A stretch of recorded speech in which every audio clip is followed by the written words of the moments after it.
Let's start with the next sum of internal. The following balance sheet of SICK Limited. The following the balance sheet of SICK Limited. As on 31st March 2014, we have a 13% cumulative preference share of 100 each. 13% cumulative preference है 100 each बच्चों. 1 lakh rupees है. 1 लाख के बच्चों 100 each है. तो number of share कितना आएगा? 1 lakh 100 each बच्चों. So 1000 share. तो बच्चों तो 1000 preference shares. Then बच्चों equity share of 10 each. 7 lakh. So 7 lakh upon 10 each बच्चों. तो that is 70,000 equity share. So we have बच्चों 70,000 equity share and the 1000 preference share. Okay. Then we got बच्चों 8% debenture दे दी जाए. We have a current liability. Remember बच्चों current liability. It means they given the combined current liability means creditor, bills payable सब all उसके अंदर है mix 39 lakh. And we got provision for tax. Provision for tax मतलब short term provisions. Okay. Then we got बच्चों fixed assets. अब ready-made fixed asset दिया बच्चों. तो fixed asset में मशीन, फर्नीचर, बिल्डिंग वो सब उसके अंदर है. Then current assets 35 lakh. Current asset में भी बच्चों सब combine दिए थे. Directly given the fixed asset and current assets. And profit loss account बच्चों 3 lakh. Debit balance. Okay बच्चों. अच्छा. Fixed asset are to be written down by 33.1/3. Fixed asset written down by 33.1/3. 33.1/3 बच्चों. क्या बच्चों? अभी 33.1/3 आया तो कैसे करेंगे बच्चों? पहले बार बच्चों 1/3 आया. 1/3 that is for 0.333. 2/3 0.666666.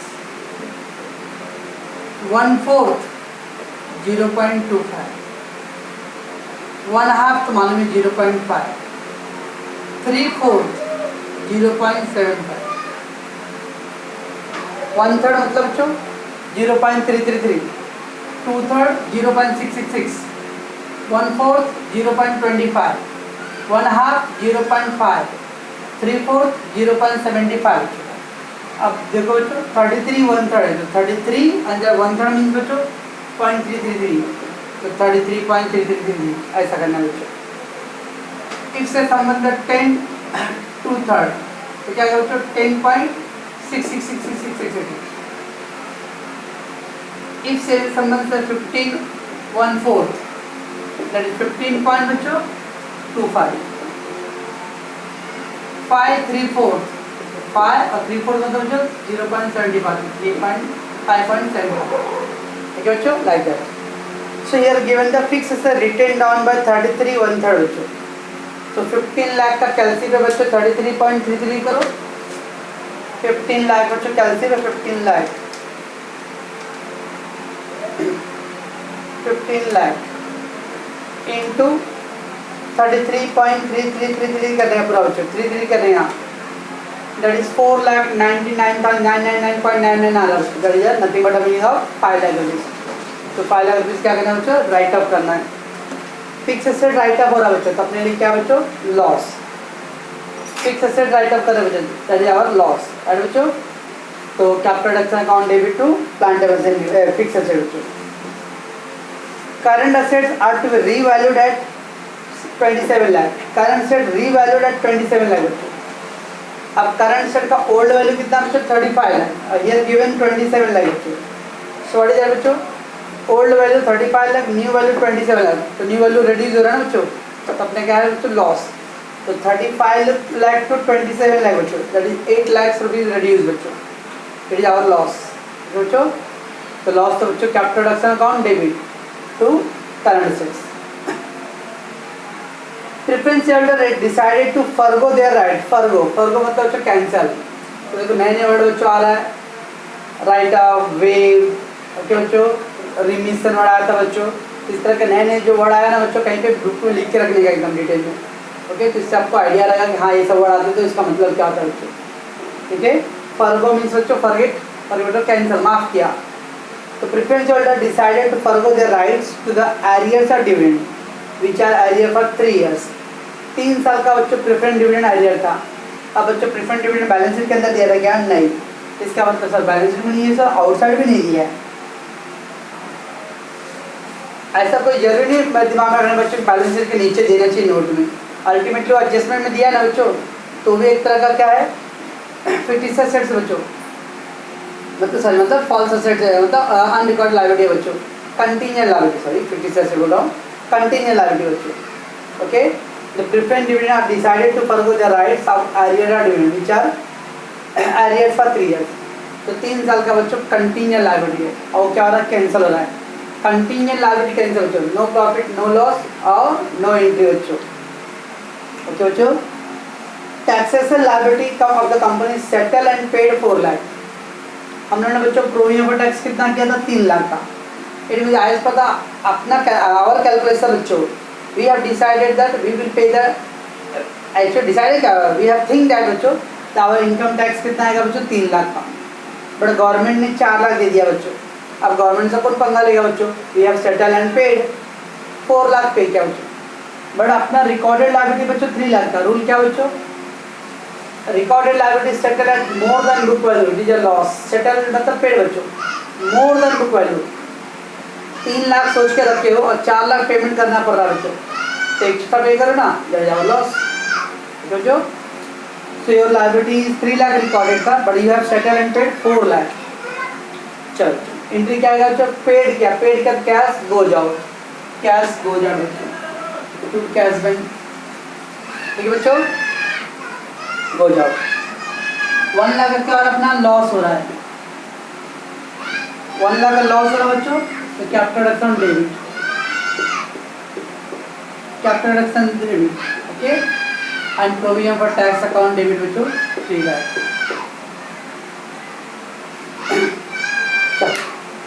तो देखो बच्चों, capital reduction debit why because 1 lakh is the loss, and आपने पेमेंट किया बच्चों, तो कैश इज गोइंग आउट, तो कैश इज गोइंग आउट, तो क्रेडिट साइड कैश बैंक बच्चों एंड कैपिटल रिडक्शन डेबिट। ठीक बच्चों,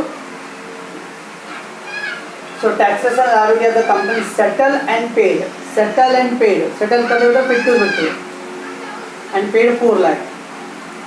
3 लाख था बच्चों, 4 लाख पे किए, तो 1 लाख की जा और एक्स्ट्रा लॉस बच्चों। that is then बच्चों one of the creditor of the company to whom the company owes 25 lakh decided to forgo 50% claim। अब बच्चों देखो सब में करंट लायबिलिटी गिवन बच्चों, करंट लायबिलिटी मीन्स बच्चों it is a creditor, bills payable, outstanding expense, all things including the current liability. Okay, तो इसमें क्या हो रहा है? One of the creditor of the company to whom the company owes 25 lakh. There is 2 words बच्चों, owes and owned, and owned बच्चों। owes मतलब होता है liability holder, and owned मतलब बच्चों assets। I owes, मैं कर्जदार हूँ बच्चों। I own, मैंने पैसे दिया हूँ, आप मेरे कर्जदार हो। I owes you, तो मैं आपको कर्ज दिया हूँ, ओके ना, सॉरी मैं कर्ज लिया हूँ, I owes, तो I am a liability holder। I own, मेरा पैसा आप पे बाकी है बच्चों, दैट इज assets बच्चों। फिर 2 वर्ड क्या दिया बच्चों? The one of the creditor of the company to whom the company owes 25 है बच्चों। एक क्रेडिटर बच्चों जिसका कंपनी कितना ले रखा है? 25 लाख ले रखा है बच्चों। Decided to forgo 50% of the claim, वो तो ठीक है, मैं अपना 50% माफ करने को रेडी हूँ, तो 25 लाख का बच्चों 12.5 लाख माफ हो जाएगा 50%। And he is allotted, he is given 1 lakh equity of 5 in the part satisfaction of their balance of claim बच्चों। तो उसने बोला भाई मेरा जो 25 लाख बाकी ना, मैं 50% माफ़ कर देता हूँ, लेकिन जो बाकी बैलेंस है उसके लिए मुझे क्या दोगे? तो 1 lakh equity of 5 in the part satisfaction बच्चों, पार्ट सेटिस्फेक्शन। क्या देखो पहले तो बच्चों अपने पास करंट लायबिलिटी कितना है? 39 lakh. Why I am writing the current liability बच्चों because they given that combined amount current liability का 39 है बच्चों। In that current liability one of the creditor, एक क्रेडिटर का वैल्यू कितना बच्चों? 25 लाख बच्चों। जैसे करंट लायबिलिटी 39 लाख बच्चों, इन दैट क्रेडिटर कितना है? 25 लाख। अब एक क्रेडिटर क्या बोल रहा है बच्चों? जब 50% कैंसल फॉर गुड दैट, तो 12.5 लाख का अपना प्रॉफिट हो जाएगा बच्चों। रिकॉर्डेड लायबिलिटी कैंसिल हो रहा है, स्टिल 50% बैलेंस रहेगा बच्चों, 12.5 लाख बैलेंस है बच्चों। What is given that he allotted 1 lakh equity of 5 in the part satisfaction of their balance. जो बैलेंस था बच्चों उसमें बोल रहा है ठीक है मैं आपको 1 लाख शेयर दूंगा 5 रुपीज़ वाला, तो that is 5 lakh rupees, but not is the full settlement, it's a part. 12.5 lakh बाकी था बच्चों, 5 लाख दिया हूँ, okay, paid in the form of equity share. बाकी कितना देना पड़ेगा बच्चों? 7.50 बाद में देंगे हम लोग। अगर फुल सेटलमेंट बोलता बच्चों तो ये भी अपना प्रॉफिट हो जाता था। फुल सेटलमेंट तो आगे कुछ नहीं देना बच्चों, तो अपना प्रॉफिट होता था। But they given the part settlement, you have made the part payment only, remaining balance amount will B continue in the balance sheet, तो एक कंटिन्यू रहेगा बैलेंस शीट में बच्चों, ओके। सो व्हाट क्या था बच्चों? एक क्रेडिटर था 25 लाख का, इन दैट 50% कैंसिल हो गया बच्चों। 25 लाख का 50% 12.5 लाख बच्चों, एक कैंसिल, रिकॉर्डेड लायबिलिटी कैंसिल, तो अपने लिए प्रॉफिट हो। इंट्री कैसे करूँगा बच्चों? प्रॉफिट हुआ तो कैपिटल रिडक्शन क्रेडिट, ओके बच्चों, कैपिटल रिडक्शन क्रेडिट। कितना बैलेंस है क्रेडिटर का बच्चों? 12,50,000। उसमें हम लोग क्या दे रहे हैं बच्चों? 1 लाख इक्विटी शेयर ऑफ 5, तो 1 लाख इंटू 5 तो 5 लाख रुपीज़ का इक्विटी वी आर प्रोवाइडिंग बच्चों। तो अपने पास से क्या जा रहा है बच्चों? इक्विटी शेयर जा रहा है, इक्विटी शेयर कैपिटल कितने का? 5 लाख का, ठीक है। ये क्या फुल सेटलमेंट कर रहे हैं हम लोग? No, part settlement. पार्ट जब करते हो बच्चों तो बाकी का balance will be continue in the new balance sheet, ये पैसे उसका बैलेंस हो जाएगा, ठीक है बच्चों। इधर क्या आएगा बच्चों? क्रेडिटर्स, तो creditor account debit to equity share capital to capital 17,50,000। अब जब पूछो अपने जो करंट लायबिलिटी 39 लाख था, उसमें से 25 लाख तो क्रेडिटर था बच्चों, इसका मतलब other current liability, other current liability will be 14 lakh बच्चों। अगर बच्चों टोटल 39 लाख था ना बच्चों, उसमें से 25 लाख का क्रेडिटर हो गया, बाकी का 14 लाख रिमेनिंग अदर लायबिलिटी रहेगा, अदर करंट लायबिलिटीज, जैसे बिल्स पेबल, आउटस्टैंडिंग एक्सपेंस और भी कुछ, ओके।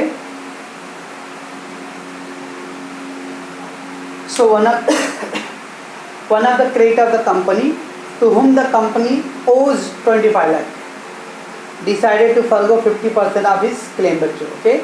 तो एक क्रेडिटर जिसके पास 25 लाख था बच्चों, वो बोलता है I am deciding to forgo 50%, मैं अपना 50% माफ़ करने को रेडी हूँ, ओके।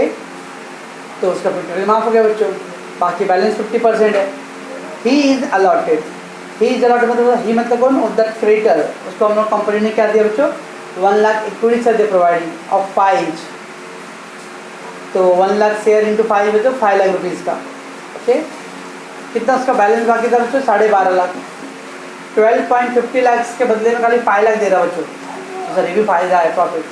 अगर फुल सेटलमेंट रहेगा तो प्रॉफिट होगा बच्चों, पार्ट सेटलमेंट वाला तो balance amount will be payable in the future, okay. चलो नेक्स्ट 6 पॉइंट क्या बच्चों? The rate of interest on debenture is increase to 11%, rate of debenture increase to 11। खाली अगर यहाँ तक रखता है बच्चों तो देखो ओल्ड डिवेंचर 8% बच्चों, कंपनी बोला उसको 11% करने में, तो कैसे करेंगे बच्चों? खाली रेट चेंज हो रहा है ना बच्चों, ओनली राइट्स चेंज हो रहा है, नथिंग पेमेंट में अमाउंट में कुछ चेंज नहीं आ रहा बच्चों। तो ओल्ड रेट लेके न्यू रेट दे दो, तो लोगों को बोलो भाई आप लोग अपना ओल्ड सर्टिफिकेट सबमिट करो, we will give you new certificate. तो क्या आएगा बच्चों? Entry 8% debenture on debit to 11% debenture, amount में 3 लाख, नो चेंजेस बच्चों। बड़ा ये क्वेश्चन था और आगे भी है बच्चों। So rate of interest of debenture is increase to 11%, तो पहला रेट इंक्रीज किया बच्चों। Debenture holder surrender their existing debenture of ₹100 each, debenture holder ने क्या किया बच्चों? अपना सर्टिफिकेट सरेंडर कर दिया। सरेंडर मतलब बच्चों कंपनी को डिपॉजिट किया, सबमिट किया बच्चों। And exchange the same for the fresh debenture 75, अपना ओल्ड डिवेंचर दिया बच्चों कंपनी को और उसके बाद में एक्सचेंज किया। तो एक्सचेंज मतलब बच्चों old debenture they have given back and the company given the new debenture. देखिए आपने कंपनी को दिया बच्चों 100 रुपीज़ वाला डिवेंचर और हम लोगों ने कंपनी ने आपको कितना वाला दिया बच्चों? 75 का। यू रिटर्निंग 100 रुपीज़ और I am giving back you only 75 बच्चों, तो कंपनी के पॉइंट ऑफ व्यू क्या बच्चों, प्रॉफिट है। आपका 100 का डिवेंचर था ना बच्चों, मैं आपको कितना दे रहा हूँ नया वाला, ओनली 75 वाला बच्चों, सो कंपनी में 25 का क्या आएगा, प्रॉफिट बच्चों। ठीक है बच्चों, चलो तभी एंट्री कैसे आएगा बच्चों। So what is given that the rate of interest on debenture is increase to 11% बच्चों। आपका ओल्ड डिवेंचर का रेट था बच्चों 8% था, बट फेस वैल्यू 100 था बच्चों। कंपनी बच्चों 75 वाला डिवेंचर दे रहा है, लेकिन उसका फेस वैल्यू रेट कितना है, 11%। ठीक बच्चों, 100 का डिवेंचर 75 में दे रहा है, तो 25 का पहले क्या है बच्चों, प्रॉफिट। प्रॉफिट तो कैपिटल रिडक्शन करेगी। बच्चों what is going out, 11% debenture बच्चों, तो 2 11% डिवेंचर। एक इसको दे रहा हूँ बच्चों 8% वाले डिवेंचर को ना, 8% debenture account debit to 11% debenture and to capital reduction. Okay बच्चों, बस बच्चों, then all existing equity shareholder are to be reduced to 5 rupees each.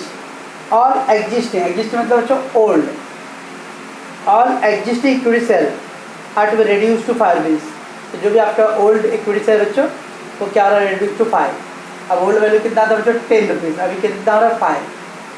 तो सिंपल है बच्चों, old face value account debit to new face value to capital reduction. All preference share reduce to 75 each. पहले कितना था बच्चों, 100 था, वो reduce हो गया 75 ईच। ये भी सिंपल है बच्चों, old face value 100 to new face 75 and to capital reduction. Pass the general balance है बच्चों। तो नाम बच्चों मैंने आगे एक समरी ऐसे लिया हूँ, फिर बच्चे लोगों को थोड़ा सा डर बैठ गया, इतना बड़ा बड़ा सम होएगा क्या पेपर में। एक सम बच्चों, एक आइडियल सम है आपके बोर्ड के पेपर के लिए बच्चों। Okay, this is a ideal sum, ऐसा पेपर में आएगा बच्चों। ऐसा तो यही नहीं आएगा, बट ए स्टैंडर्ड करेगा बच्चों। ओके,